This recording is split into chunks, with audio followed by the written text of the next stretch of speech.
అవునా? నేను స్టార్ట్ చేశాను మాతాజీ. సరే. రచన అయిపోయింది అంటున్నారు నేను కదా. స్టార్ట్ చేశాను. పలసన అయిపోయిందండి. ఎండలో పెట్టాలి మరి. ఎండలో పెట్టాలి, పెట్టలేదు. ఉం. పెట్టక్కర్లేదు అన్నారు కదా, బాగానే ఉంది. బాగానే కాదు కానీ మరీ ఎక్కువ తీసే. మీరు చాలా మంది ఉన్నట్టు మీరు చేశాను కానీ ఎండలో పెట్టి భక్తులకు. హరే కృష్ణ. ప్రభుజీ నేను రికార్డింగ్ స్టార్ట్ చేశాను, మీరు స్టార్ట్ చేయొచ్చు. థ్యాంక్ యూ మాతాజీ. ఏనం వేత్తి హంతారం, ఎవడు ఇది అనుకుంటున్నాడో. ఏది అనుకుంటున్నాడు? అన్య హంత హంతారం అంటే చంపబడునది. చంపబడునదని ఎవడు అనుకుంటున్నాడో, చంపేవాడని ఎవడు అనుకుంటున్నాడో ఇద్దరు కూడా అజ్ఞానులే అన్నారు. ఇది ఇది అంటే దేన్ని? ఏవం. ఏవం అంటే ఏనం. ఏనం అంటే ఏది, ఇది. ఇది అంటే ఏది ఇక్కడ? ఇది అంటే ఆత్మ. ఆత్మ, జీవుడు. జీవుని చంపేవాడు అని అనుకోవడం గాని, చంపబడుతుంది అని అనుకోవడం గాని రెండూ తప్పే అంటాడు. చంపేవాడు లేడు, చచ్చేవాడు లేడు. మరి ఏమవుతుంది ఇక్కడ? జస్ట్ వాడి కర్మలను అనుసరించి, వీడి కర్మలను అనుసరించి. చంపేవాడు ఇక్కడ వృత్తిలో ఉన్న క్షత్రియుడు, చచ్చేవాడు శత్రువు అనుకున్నప్పుడు ఈ ఇద్దరు కూడా కర్మబంధాలతోని ఆత్మలను దేహాలు మార్చుకుంటున్నారు తప్ప నీవు చేసేది ఏమి లేదు. నీవు పాపానికి ఒడిగట్టడం లేదు, నీవు జీవులను చంపడం లేదు అని కృష్ణ చెబుతున్నాడు. విచిత్రమైన సన్నివేశం ఏంటంటే, నువ్వు చంపడం లేదనుకుంటేనే చంపిస్తున్నాడు ఇక్కడ. హరే కృష్ణ. వినబడుతుందా? సర్వేశ్వరుడు చచ్చేది లేదు అంటున్నాడు. చంపేవాడు నీవు కావు, చచ్చేది వాడు కాదు అంటూనే చంపిస్తున్నాడు. ఎందుకు చంపిస్తున్నాడు ఇక్కడ? నిజంగా చంపబడుతుంది కదా. యుద్ధం అన్నప్పుడు ఏమవుతుంది? యుద్ధం కండిషనే అది. కురుక్షేత్రం యొక్క యుద్ధం నియమ నిబంధన ఏమిటంటే 18 రోజులలో ఏ పక్షం వాళ్ళైతే పూర్తిగా నశిస్తారో మరో పక్షానికి విజయము. ఒక పక్షం పూర్తిగా నశించాలి, పూర్తిగా కనుమరుగైపోవాలి, పూర్తిగా చంపబడాలి, పూర్తిగా ఎత్తేయాలి. అంటే ఇక మేము యుద్ధం చేయలేము అని వాళ్ళు ప్రకటించగలగాలి, వాళ్ళు మోకరిల్లాలి. రెండవ పక్షముకు విజయం అనేది కండిషన్. అంటే ఒక పక్షం పూర్తిగా వాషౌట్ కావాల్సిందే. వాషౌట్ ఎందుకు చేస్తున్నాడు ఇక్కడ? చంపేది లేదు, చంపబడేది లేదు అన్నప్పుడు ఎందుకు చేస్తున్నారండి? ఎందుకు చేస్తున్నాడు ఇక్కడ? ఇది మనం గమనించాలి. ఇక్కడ వాదన కాదు, ఇది ఇది లోతుగా మనము అర్థం చేసుకోగలిగితే ఆ భావన అనేది పూర్తిగా మనకు భగవద్భక్తులుగా మారుతాం అవకాశం ఉంటుంది. ఎందుకు చంపిస్తున్నాడు ఇక్కడ పరమాత్మ అనేది కావాలి. చచ్చేవాడు లేదో చంపేవాడు లేదో అని బుద్ధిగా చెప్తున్నాడు, బాగానే ఉంది. మరి చంపిస్తున్న దేనికి? హరే కృష్ణ. ధర్మస్థాపన కోసం ప్రభుజీ. ధర్మ సంస్థాపనార్థాయ సంభవామి యుగే యుగే. ధర్మం, వెరీ గుడ్. ధర్మం అనగానే మంచి పదం. ధర్మము జనరల్గా ఇక్కడ కొంచెం ఈ పదాన్ని వివరించడానికి చిన్న వివరణ ఇవ్వడానికి ప్రయత్నం చేస్తాను. చాలా మంది న్యాయము, చట్టము, ధర్మము అంటుంటారు, ఈ పర్యాయ పదాలుగా. వింటున్నారు కదా మాతాజీ? న్యాయం అంటే ఏంటి? ఇంత న్యాయము అంటే ఇద్దరి మధ్య తగవు ఉన్నప్పుడు, రెండు గ్రూపుల మధ్యన వాద వివాదాలు జరుగుతున్నప్పుడు ఒక గ్రూపుకు న్యాయం జరగడం, ఒకనికి విజయం జరగడము, ఇంకొకనికి అపయం జరగడం, ఇదే న్యాయం యొక్క పోరాటం. జడ్జిమెంట్ ఇస్తుంటది. Plaintiff versus respondent, complaint versus respond accused అని అంటుంటది. ఫిర్యాదుదారుడు, జవాబుదారుడు ఇద్దరే ఉంటారు ఫిర్యాదుల్లో న్యాయం జరగడానికి. చట్టం ఏముంటుందండి మరి? చట్టం న్యాయం ఒకటేనా?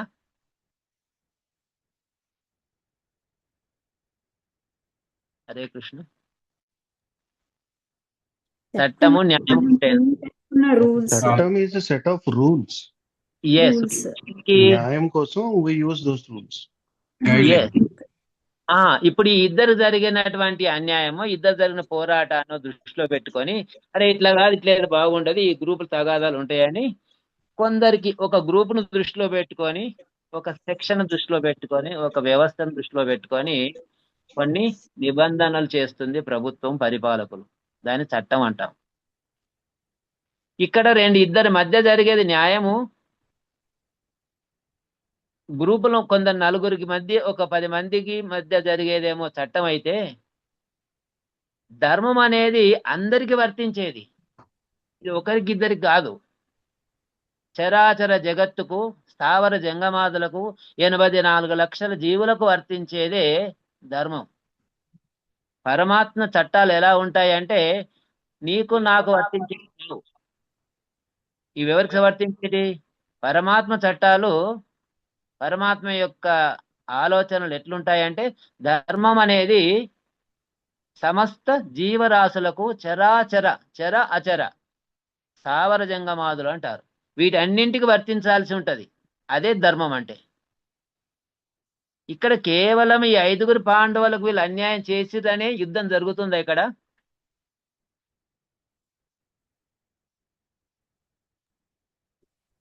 లేదు ప్రభుజీ. లేదు ప్రభుజీ. లేదు. వాళ్ళ దురాఘాతాలు పెచ్చరిల్లిపోయాయి. వాళ్ళు సొంత గృహిణినే ఇంత బజారుగా ఈడ్చారు. ఇంతటి అన్యాయం జరిపించి న్యాయంగా ఉన్న వాళ్ళను అవహేళన చేస్తూ వాళ్ళను క్రూరంగా చంపించడానికి ప్రయత్నం చేశారు. ఇంత దుర్మార్గులు పరిపాలన చేస్తూ ఉంటే ఇంకా న్యాయము, భద్రత అనేది ప్రజలకు కోల్పోతారు అని పరమాత్మ దుర్మార్గులందరినీ తుదముట్టించడమే లక్ష్యంగా పెట్టుకున్నటువంటిది కురుక్షేత్ర సంగ్రామం. ఇక్కడ మనం గమనించాల్సిన అదే. ఇక్కడ అన్ని చెప్తున్న రోజు ఎన్ని 4-10 శ్లోకాలు, ఇప్పుడు 11 నుంచి 19 అని 9 శ్లోకాలు చెప్తానున్నాడు.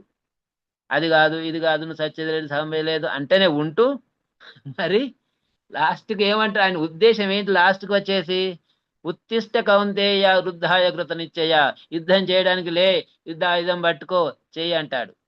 అంటే కర్తవ్య నిర్వహణకే ఉన్మీకరణ చేస్తున్నాడు తప్ప ఇక్కడ హింసకు ఆయన సపోర్ట్ చేయడం లేదు. సాధారణంగా ధర్మంలో వేదాలు ఏం చెబుతున్నాయి?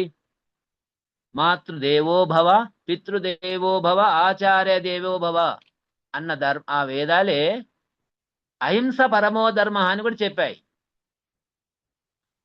హింస చేయకపోవడమే విశిష్టమైనటువంటి ధర్మం. అలాంటిది వేదంలో ఇంకొకటి వాక్యం ఏముంది? మా హింస్యాత్ సర్వభూతాని, మా హింస్యాత్ సర్వభూతాని, సర్వభూతాల పట్ల హింసకు ప్రేరేపించకు, హింసకు చేయకు అన్నది వేదం. అన్నప్పుడు ఇక్కడ పరమాత్మ వేదానికి అగనెస్ట్ గా చేస్తున్నాడా? మరి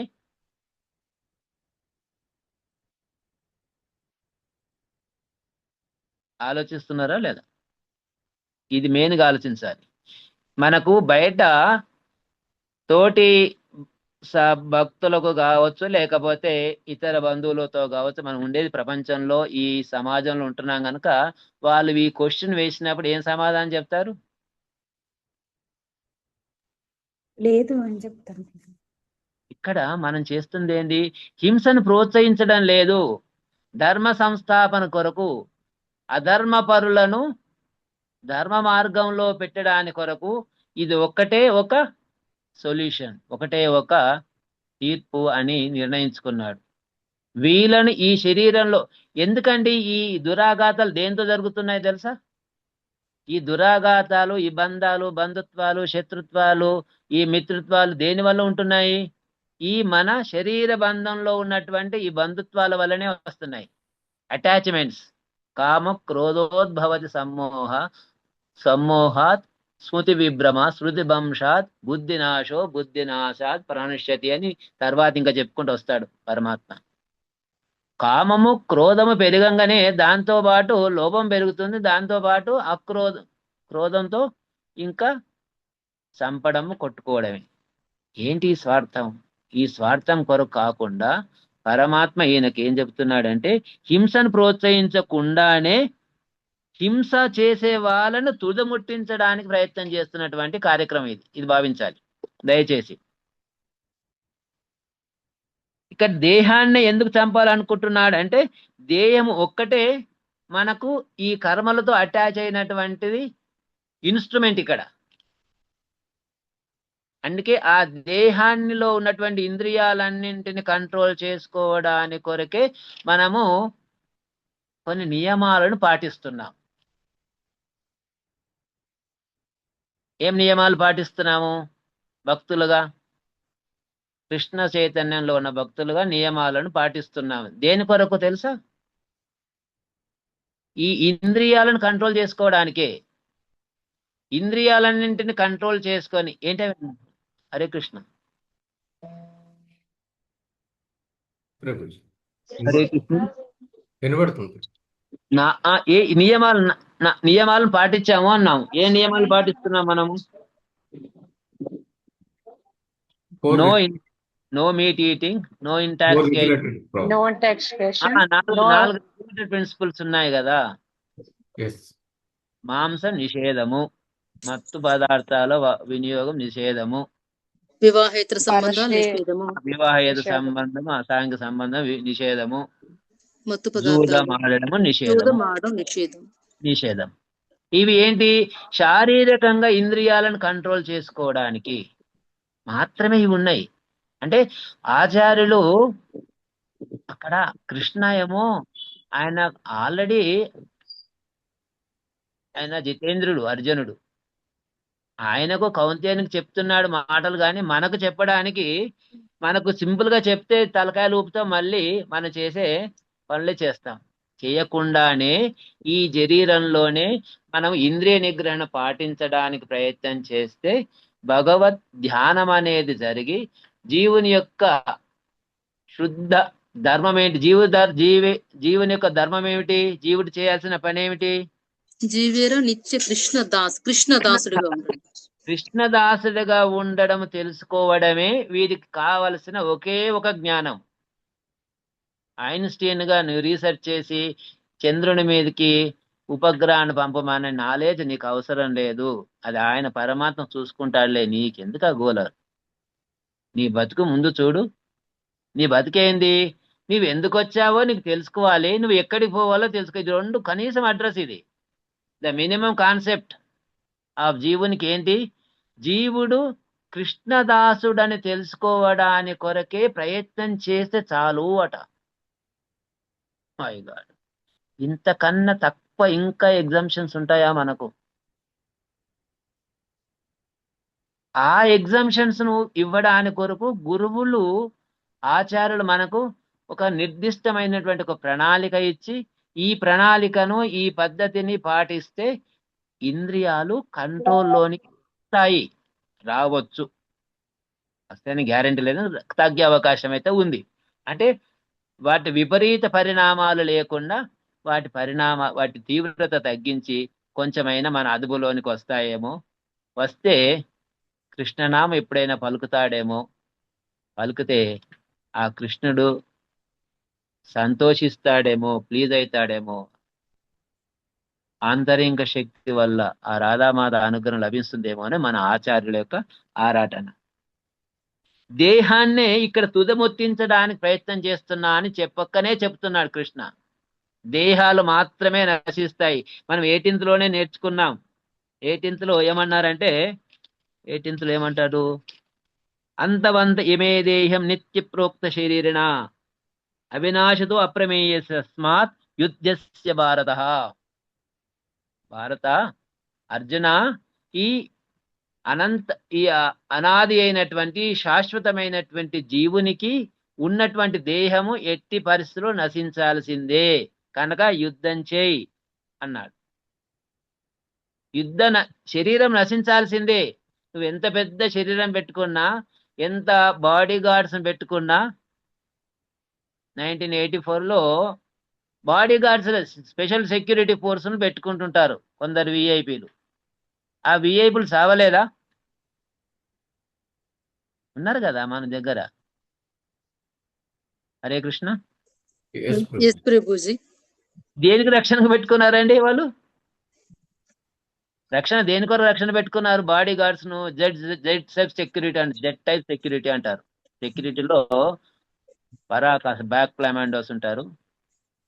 వాళ్ళు చావరా చావలేదా? మీకేమైనా డౌటా? మీకేమైనా డౌట్ ఉందా? doubt. జెడ్ సెక్యూరిటీ పెట్టుకుంటే ఇంకా వీడికి చావు లేదు అని. నో, నువ్వు జెడ్ టైప్ సెట్ పెట్టుకున్నా ఆయన తీసుకుపోయేది మాత్రం తీసుకుపోతాడు. ఎప్పుడు చాప్టర్ క్లోజ్ చేయాలో అప్పుడు చాప్టర్ క్లోజ్ చేస్తాడు. అది చేయాల్సిందే, చేసి తీరాల్సిందే.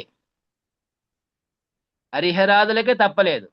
ఎందుకు? ఈ దేహం అనేది నశ్వరమైనది, ఇది శాశ్వతమైనది కాదు. కనుక ఈ శరీరం పట్ల మోహము, ఈ శరీరంలో భ్రాంతి నీకొద్దు అర్జున అని చెప్తున్నాడు. ఎవరి పట్ల భ్రాంతి ఉంది అర్జునునికి? తన బంధువుల పట్ల, ఎదురుగా ఇద్దరు నిలబడ్డారు పెద్ద మనుషులు. భీష్మ ద్రోణుల పట్ల. అలా చూడని ఆయనకు కొట్టుకపోతుంది, హృదయం అంతా తల్లడిల్లిపోతున్నాడు, గలగలగల కొట్టుకుంటున్నాడు. నిజమే, ఆ బంధుత్వానికి దండం పెట్టాల్సిందే. కానీ ఆ బంధువులు ఎక్కడున్నారని కృష్ణ అంటున్నాడు. ఎక్కడున్నారు వాళ్ళు? ఎక్కడున్నారు? ప్రతిపక్షంలో, ఆ, అధర్మం వైపు ఉన్నారు. ప్రతిపక్షాన్ని అంటే మోకరిల్లొచ్చు, తప్పలేదు. భగవాను వైపు ఉన్నారు. సత్యమే. ఇప్పుడు మనం భౌతిక వరల్లో ఉన్నాం, ఆయన ఆధ్యాత్మిక వరల్లో ఉన్నామంటే ఆయనకు మనకు వ్యతిరేక కాదు. ఏం చేస్తాం? ఆయన దగ్గర పోవడానికి యుద్ధం చేయం. ఏం చేస్తాం? భక్తి. అజ్ఞదా శరణం నాస్తి త్వమేవ శరణం మమ అంటాం. అయ్యా నాకెవరు దిక్కులేడు, పంచ నువ్వే నా దిక్కు అంటే పరలే వదిలిపెట్టు, విని వదిలిపెట్టు అంటాడు. అంటాడా లేదా? ఎస్ ప్రభుజీ. డౌట్ అంటాడు. ఎందుకంటే ఆయన కరుణా సముద్రుడు కనుక. బిడ్డడు వచ్చేసి తప్పైంది డాడీ, తప్పైంది మమ్మీ అంటే తల్లిదండ్రులుగా మనమే క్షమిస్తామే. దేవాది దేవుడు కరుణా సముద్రుడు, ఆయన క్షమించలేడా? నిన్ను క్షమిస్తాడు. కానీ ఆయన దగ్గరికి పోయే ప్రయత్నమే మనం చేయాలి. ఇక్కడ దేహంలో మార్పు కొరకు, దేహంలో నిగ్రహణ కొరకు మనం చేస్తున్నటువంటి ప్రయత్నము ఆచరణ చేస్తున్న చిన్నగా మనకు 2.13లో దేహం 3 మార్పులు చెందుతుంది అని చెప్పుకున్నాం. ఏంటవి? కౌమారం యవ్వనం జర దేహినో అస్మిన్ యదా దేహే కౌమారం యవ్వనం జర తదా దేహాంతర ప్రాప్తి ధీరస్తత్ర న ముహ్యతి అన్నాడు. దేహము, యవ్వనం, జరలు మార్పు చెందుతుంది అంటూ ఇంకా కొంచెం డీప్గా వెళ్తూ దేహం ఇంకా ఆ మార్పులు ఇంకెక్కువ చెందుతుంది.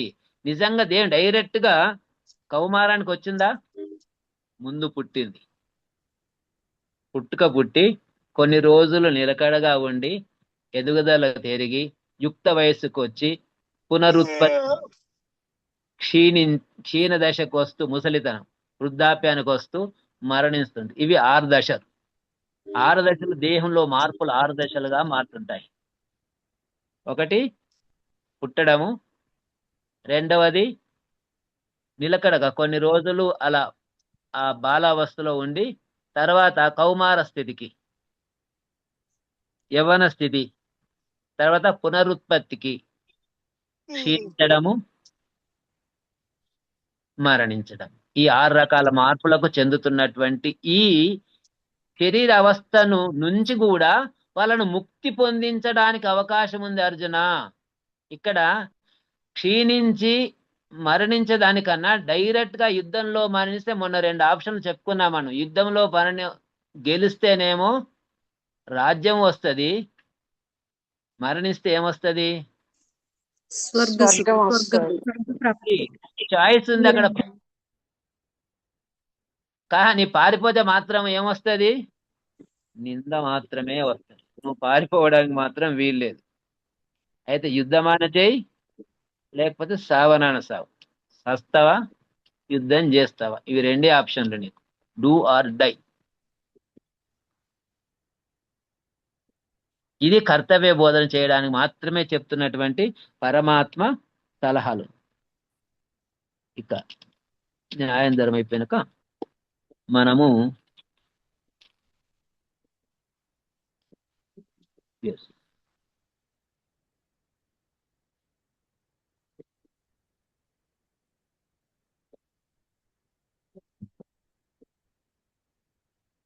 ఇక ఈ 4-6 మార్పులతోని హింసకు ప్రోత్సహించకుండానే కేవలము ధర్మ సంస్థాపన కొరకు పరమాత్మ చేస్తున్నటువంటి యుద్ధానికి నిర్ణయించినటువంటి ప్రణాళికను నెరవేర్చడానికి అర్జునుని మాత్రము ఒక పరికరంగా వాడుకుంటున్నటువంటి ఈ శ్లోకం ఇది.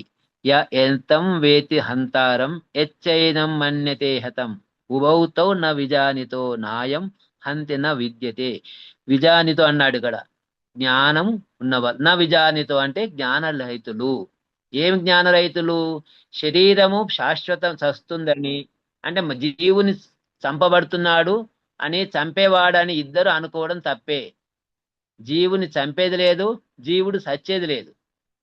కేవలము జీవుడు అలాగే ఉంటాడు కానీ ఆ జీవుడు మార్పు ఒక శరీరం నుంచి ఇంకొక శరీరానికి మారుతుండని పరమాత్మ ఇక్కడ చెబుతున్నటువంటి సన్నివేశం ఇది. ఇక 2వ శ్లోకంకి వెళ్దాము.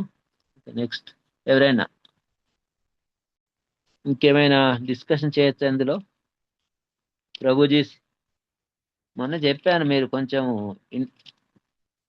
డిస్కషన్ కు సిద్ధంగా ఉండాలి అని.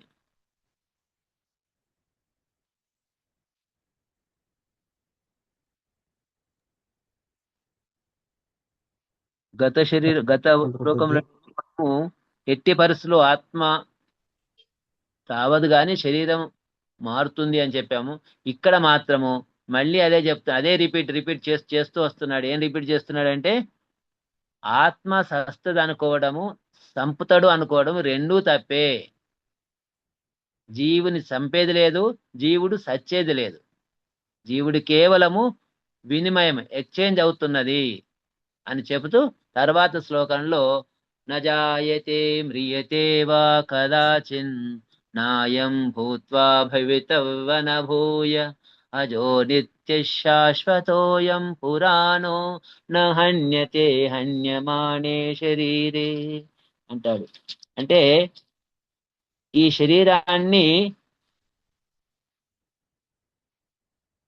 మనము పట్టుకొని క్షీణిస్తుంది అని అనుకోవద్దు. జీవుడని శాశ్వతుడు. భూతము, భవిష్యత్తు, వర్తమానంలో, గతంలో ఉన్నాడు, ఇప్పుడు ఉంటాడు, ఇక ముందు కూడా ఉంటాడు. ఇంతకుముందు మనము లాస్ట్ 16లో కూడా అదే నేర్చుకున్నాం. ఏది? నాసతో విద్యతే భావో న భావో విద్యతే సదా ఉభయోరవి దృష్ట్వాంతో తత్వదర్శనమే అన్నాడు. అక్కడ ఉండేది కనబడతలేదు, కనబడేది ఉండదు, కనబడంది శాశ్వతమైంది కనబడతలేదు. శాశ్వతమైనటువంటి ఆత్మ మనకు గోచరించడం లేదు. అశాశ్వతమైన శరీరం మాత్రము నీకు కనబడుతుంది అని చెబుతూ ఇక్కడికి మాత్రము మనకేం చెబుతున్నాడు? ఈ రెండింటిని చంపేది, జీవుణ్ణి నేను చంపుతున్నానని అనుకోవడం కానీ, జీవుడు సస్తున్నాడు అనుకోవడం కానీ, ఇవి రెండూ తప్పులే అని అర్జునునికి తన హితబోధ చేస్తున్నటువంటి పరమాత్మ. హరే కృష్ణ. ముందుకు కొంచెం ఇంకేమైనా డౌట్స్ ఉంటాయి అట్లా? ఇందులో డౌట్స్ ఏముంటాయి? మీరు ఏమైనా ప్రశ్నలు అడగొచ్చు. ఎల్వి డిస్ట్రిక్ట్ టైం కూడా ఎక్కువ లేదు, ఇంకో శ్లోకం తీసుకుందామంటే. Hare Krishna.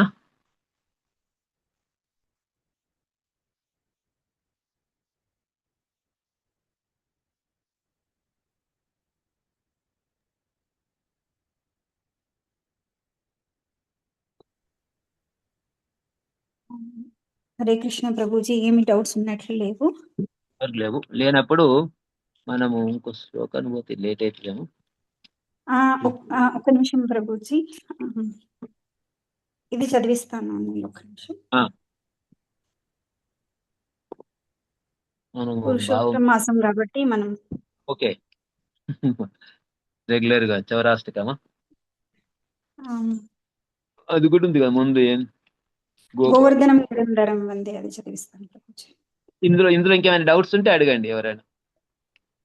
1 minute, then we proceed to the చౌరాష్ట్ర.